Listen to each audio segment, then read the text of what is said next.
Dalawa na lang kayo ni Kong na naglalaban.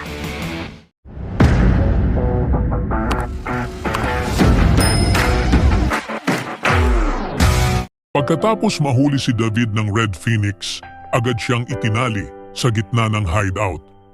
Gusto ni Lucio na tapusin na ang usapan at inilabas ang patalim habang dahan-dahang lumalapit kay David. Nanginginig siya sa takot habang paulit-ulit na sumisigaw ng pangalan ng kanyang kapatid. Santino, tulungan mo ako! Hindi siya tumigil hanggang marinig ito ni Santino. Mabilis na tumakbo si Santino papasok sa hideout. Pagdating niya, hinarap siya ni Lucio at sa halip na si David ang lapitan, iniabot sa kanya ang patalim. Ikaw ang magdesisyon. Buhay o wala ang kapatid mo. Nasa kamay mo na, ani Lucio. Gusto niyang subukan kung gaano kalayo ang kayang samantala, kasalukuyang isinasagawa ang transaksyon ng Blood Titan.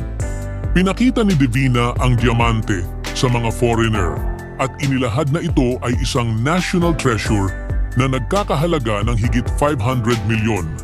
Nabighani ang mga buyer, hindi sila nag-atubiling bilhin ito dahil bihira lang makakita ng ganito kalaking investment sa black market.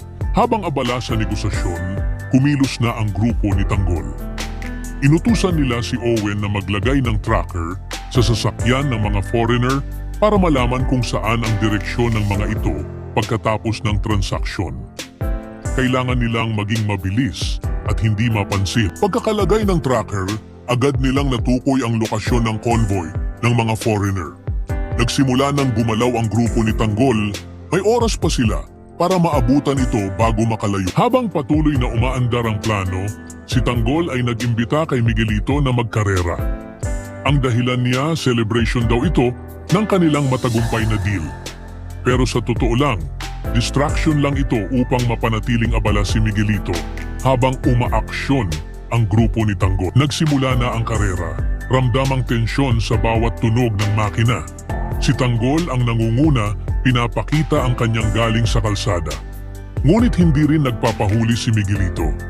Determinado siyang makasabay, hindi niya alam na ito pala ay bahagi ng isang mas malalim na plano. Habang palalim ang karera, isa sa mga kasali ay nawalan ng kontrol at nabangga. Naiwan na lang sina Tanggol at Miguelito. Sa radyo, pinaalalahanan si Tanggol ni Boss Divina. Ingat ka, kayong dalawa na lang. Baka may gawin yan. Ramdam ang kaba, ngunit hindi nagpakita ng takot si Tanggol.